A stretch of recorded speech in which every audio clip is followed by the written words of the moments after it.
সবাই আমরা সিদ্ধান্ত নেব মোনাজাত ছাড়া কেউ উঠবো না। জোরে বলি ইনশাআল্লাহ, আরো জোরে বলি ইনশাআল্লাহ।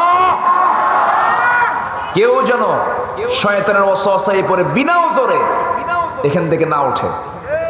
জোরে বলি আমিন। আচ্ছা, সম্মানিত ভাইরা, সম্মানিত বন্ধুগণ, আমার নবীজি যখন তিনি এই মিশনকে যখন মক্কায় যখন বাস্তবে যখন রূপ দিতে লাগলেন, রাসূল কি দাওয়াতে ফুল পেয়েছেন না পাথর পেয়েছেন? পাথর পেয়েছেন। কি হলো? বিদ্যুৎ আবার আসলো। বলি আলহামদুলিল্লাহ।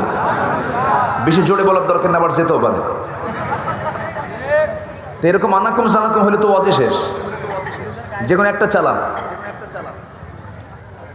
তাহলে রাসূল দাওয়াত দেন, মুরগির রানও পান না, মিষ্টিও পান না, আদরও পান না, সোহাগও পান না, একটা ধন্যবাদও পান না। তিনি পাইলেন কি? কি পাইলেন? পাথর। বেলাল সে দাওয়াতে ইসলাম কবুল করলেন। গরিব না ধনী? বলেন।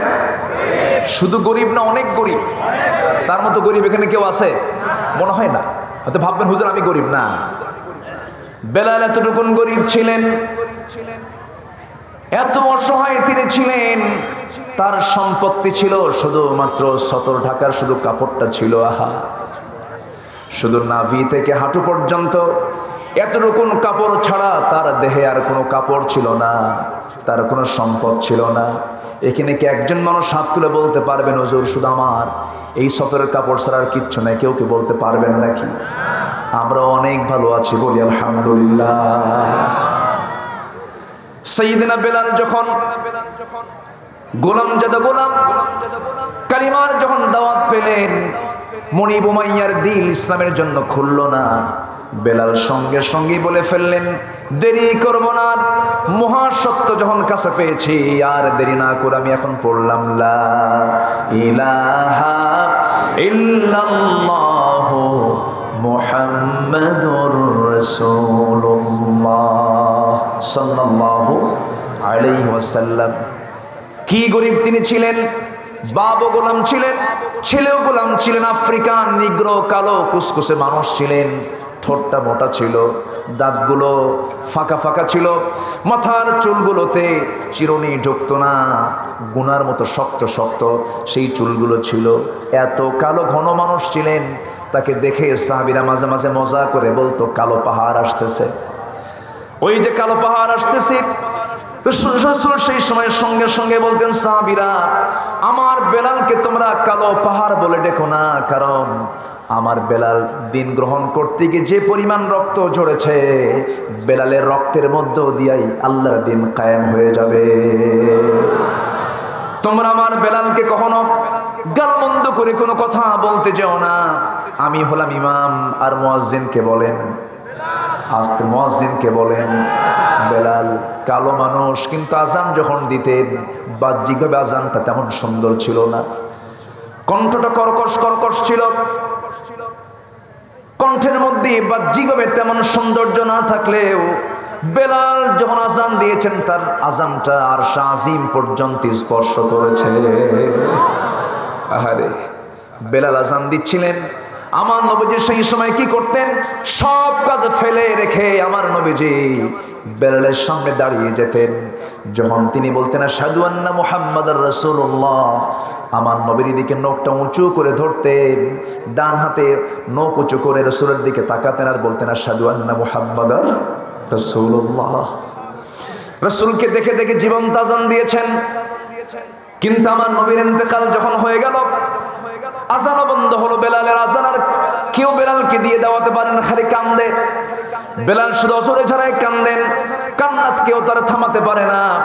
প্রথম খলিফা সাইয়েদনা আবু বকর সিদ্দিক রাদিয়াল্লাহু তাআলা তাকে আস্তে করে জড়িয়ে ধরে বলছে, বেলাল রে, আমরা তো আছি, রাসূল তো নাই, দুনিয়া থেকে বিদায় নিয়েছে, তুমি কি আমাদেরকে আজান শোনাবা না? তুমি আমাদেরকে আজান শোনাও। বেলাল, তুমি আজান দেওয়া বন্ধ করলে কেন? বেলাল বলছেন, ভাই আবু বকর, আমি যখন আজান দিতে যাব, তুমি কি আমার সামনে রাসূলকে হাজির করে দিতে পারবা নাকি? আমার রাসূলকে তুমি হাজির করে দিতে পারবা না। রাসূল তো দুনিয়া থেকে বিদায় নিয়েছেন, জীবন্ত নবীর সামনে আমি আজান দিয়েছি, কিন্তু রাসূল আমার সামনে আর বেঁচে নাই। রাসূল শূন্য দুনিয়ার বুকে বেলালকে আর তোমরা কেউ আজান দেওয়াতে পারবা না। কোনদিন তিনি মদিনার মসজিদে নবীর ইন্তেকালের পরে আজান দেন নাই, কারণ বেলাল যখন আজান দিতেন রাসূলকে দেখে দেখেই দিতেন। এই পরিমাণ মোহাব্বত, এই পরিমাণ ভালোবাসা নবীর সঙ্গে তার জাগ্রত হয়েছিল, জেগে উঠেছিল। আমার নবীজি মক্কা বিজয়ের সময় বেলালকে সঙ্গে করে নিয়ে এসেছেন। বেলালের সঙ্গে নবীজির অনেক স্মৃতি আছে। নবীজি যখন মক্কার বাসিন্দা সাহাবে কেরামকে মারে, এর মধ্যে সবচেয়ে বেশি রিমান্ডে ছিলেন কোন সাহাবী? রিমান্ডে ছিলেন কোন সাহাবী? বেশি রিমান্ডে না হয়েছে, দীর্ঘদিন রিমান্ডে ছিলেন তিনি। একদিনে পারে না, 2 দিনে পারে না, 3 দিনেও পারে না, মারতে মারতে সপ্তাহ পার হয়ে যায়। শেষ পর্যন্ত তার মনিব উমাইয়া বলছে, বেলাল রে, তোকে তপ্ত বালুর উপরে চিৎ করে সে পাথর দিয়ে চাপা দিয়ে তোকে দুনিয়া থেকে বিদায় করে দেব। বুকের উপরে পাথর চাপা দিয়েছে, বুকের উপরে বসে আল্লাহর জিকির বন্ধ করার জন্য মুখের মধ্যে হাত ঢুকায়া দিয়েছে। বাম হাত ঢুকায়া দিয়া টান মেরে জিহ্বা বের করে বাবলা গাছের কাঁটা ঢুকায়া দিয়ে বলেছে, আল্লাহর জিকির করবি কেমনে কর। বেলাল সেই সময় শাহাদত আঙ্গুলি সুন্দর করে উঁচু করে ধরে মুস্কি হাসি মেরে বলছেন, উমাইয়া রে, তুই আমার মুখের জিকির বন্ধ করলে কি হবে? আমার আল্লাহর নাম আমি আমার দিলের মধ্যে অঙ্কন করে নিয়েছি। নবীজির ভিতরে ক্ষত সৃষ্টি হচ্ছে, রক্তক্ষরণ হচ্ছে নবীজির হৃদয়ে। নবীজি বলছেন, আবু বকর, আল্লাহ তোমাকে প্রচুর সম্পদ দান করেছেন। উমাইয়া তো টাকার পাগল, উমাইয়াকে টাকার চেহারা দেখালেই বেলালকে মুক্ত করে দেবে। যাও একটু টাকা দিয়ে আসো উমাইয়াকে, যা লাগবে তাই দিবা, আমার বেলালকে মুক্ত করে আনবা তুমি, আর তোমার জন্য আল্লাহর জান্নাত খোলা হয়ে যাবে।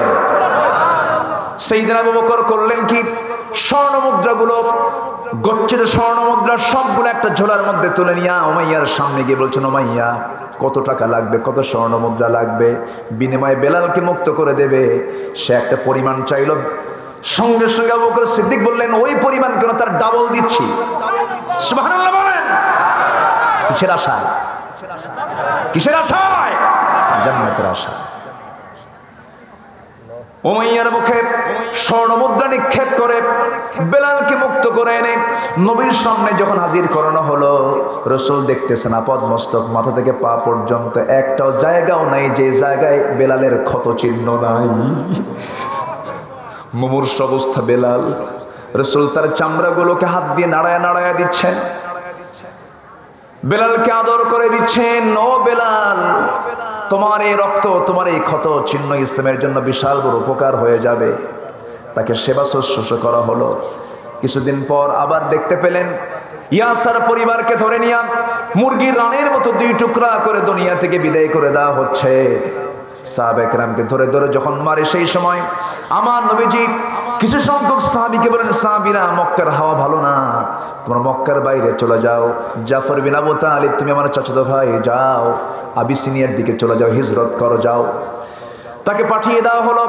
তিনি চলে গেলেন পরিবার সহ, আরো কিছু সংখ্যক সাহাবী নিয়ে চলে গেলেন। আমার নবী হিজরত করার আগে কিন্তু ওই সাহাবীরা হিজরত করেছেন, চলে গেছেন। আমার নবীজি মক্কায় থাকলেন, দাওয়াতি কাজ বন্ধ করলেন না। তিনি দাওয়াতি কাজ চালিয়ে যাচ্ছেন। দিন দিন মুসলমানদের সংখ্যা বাড়তেছে। এক পর্যায়ে আবু জেহেল করলো কি, দাওয়াতি কাজটার উপরে 144 জারি করে দাওয়াতি কাজ বন্ধ করে দিল। নবীজি দাওয়াত দিতে পারছেন না। যে কজন সাহাবী পেয়েছেন, কোনো ঘরেও বসতে পারেন না, লোকালয়ে যেতে পারেন না, পাহাড়ি গর্তের মধ্যে রাতের আধারে লুকায় লুকায় সাহাবায়ে কেরামকে নিয়ে রাসূল দর্শ দেন। রাসূল কথাগুলো বলেন, আয়াতগুলো যখন নাজিল হয় তার ব্যাখ্যাগুলো করেন, হাদিস বর্ণনা করেন। এইভাবে সময়গুলো যখন পার হতে নিল, আমার নবীজির সময়গুলো যাচ্ছে, খুব কষ্টে যাচ্ছে। রাসূলের সামনে সাহাবায়ে কেরামকে মারতেছে, রাসূলের সামনে সাহাবায়ে কেরামকে অঙ্গহানি করে দিচ্ছে। খাব্বাবকে ধরে নিয়া খাব্বাবের মালিক করলো কি, বলে ফেললো, খাব্বাব তুমি নাকি ইসলাম কবুল করেছো? খাব্বাব বলছেন, আমাকে প্রশ্ন করছো কেন?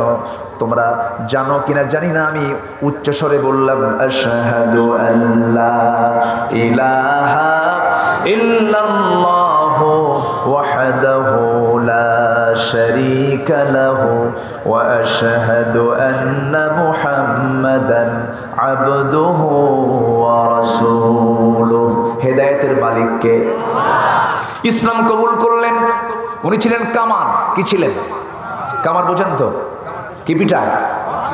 লোহা পিটায়, লোহা গরম করে অস্ত্র বানান। ইসলামের পঞ্চম ইসলাম গ্রহণকারী ব্যক্তি ছিলেন খাব্বাব ইবনুল আরাত রাদিয়াল্লাহু তাআলা আনহু। দিন যখন গ্রহণ করলেন, সমস্ত কাফের মুশরিকরা তাকে ভীমরুলের মতো সেকে ধরল। সেকে ধরে দুই হাত দুই পা বেঁধে ফেললো। বলা হলো, খাব্বাব তুমি কি করবে বলো? খাব্বাব বলছেন, আমি দিন গ্রহণ করেছি। এই যে আগুন দেখতেছো, এই আগুনের চাইতে ডাবল ডাবল ডাবল ডাবল দ্বিগুণ শক্তি সম্পন্ন আগুন, জাহান্নামের আগুন থেকে বাঁচার জন্য আমি ইসলাম কবুল করেছি। সঙ্গে সঙ্গে তারা হাসতে হাসতে বলছে, ওরে খাব্বাব, দেখি তো তুই আগুনটা তুই কেমন সহ্য করতে পারিস। দুই হাত দুই পা বেঁধে ফেলা হলো। আগুন থেকে অঙ্গারগুলো তোলা হলো। অঙ্গারগুলো তুলে মাটিতে সাজানো হলো। জ্বলন্ত অঙ্গারের উপরে জীবন্ত সাহাবী খাব্বাবের পিঠটা চাপায় ধরা হলো। আহা, যখন পিঠটা চাপায় ধরা হচ্ছে, হাদিসের বর্ণনা এসেছে সে অঙ্গারগুলো গলে গলে, চর্বি গলে গলে অঙ্গারগুলো পিঠের মধ্যে ঢুকে ঢুকে যাচ্ছে। একটা বারের জন্য খাব্বাবের মুখ থেকে আ উ শব্দ আসে নাই, শুধু শব্দ এসেছে আল্লাহ আল্লাহ আল্লাহ আল্লাহ, লা ইলাহা, আরো জোরে লা ইলাহা, লা ইলাহা ইল্লাল্লাহ মুহাম্মাদুর রাসূলুল্লাহ সাল্লাল্লাহু আলাইহি ওয়াসাল্লাম। খাব্বাব রাদিয়াল্লাহু তাআলা আনহু ওই অঙ্গারগুলোকে বরণ করলেন। আগুন দিয়া, তার পিঠের চর্বি দিয়া আগুনগুলো নিভে গেল। গর্তগুলো গভীর হয়ে গেল। এত গভীর হয়েছিল যে কোনো মতো তিনি বেঁচে থাকেন। হাইয়ান মাজরুহান। ওমর ফারুক রাদিয়াল্লাহু তাআলা একদিন গল্প করতে করতে তার পিঠে হাত দিয়েছেন। তার পিঠে হাত দিতে নিয়ে তার সাত আঙ্গুলি গোটাল তার ওই গর্তের মধ্যে যখন ঢুকে গেছে, বলে ফেলছেন, খাব্বাব, গর্তের মধ্যে এত বড় নখ ঢুকলো, তোমার গর্ত কি হয়েছিল বলো তো? খাব্বাব কেঁদে কেঁদে বলছেন, দিন গ্রহণ করেছিলাম, কাফেররা আমার পিঠের মধ্যে তার অঙ্গার ঢুকায় দিয়েছিল। হাদিস এসেছে খাব্বাবের নাতিপুতিরা দাদার সঙ্গে নানার সঙ্গে খেলতে গিয়ে খেজুরগুলো ঢুকাতো গর্তের ভিতরে, পিঠের গর্তের মধ্যে ঢুকায় দিত। এত কষ্ট করেছেন তারা, দিন থেকে এক চুল পরিমাণ নড়েন নাই, এক চুল পরিমাণ সরে দাঁড়ান নাই, মুনাফিকের কোনো পরিচয় দেন নাই। সেই সাইয়েদনা খাব্বাব মার খেলেন, বেঁচে থাকলেন। নবীজি দৃশ্যগুলো দেখতেছেন আর আল্লাহর কাছে বলছেন, আল্লাহ, এই বিপদ থেকে সাহায্য আসবে কখন? সাহাবে কেরাম শেষ পর্যন্ত বলছেন, মাতা নাসরুল্লাহ, আল্লাহর সাহায্য কখন আসবে? আলা ইন্না নাসরাল্লাহি করিব, সাবধান, আল্লাহর সাহায্য খুব নিকটে। বিপদ যখন বেড়ে যাবে,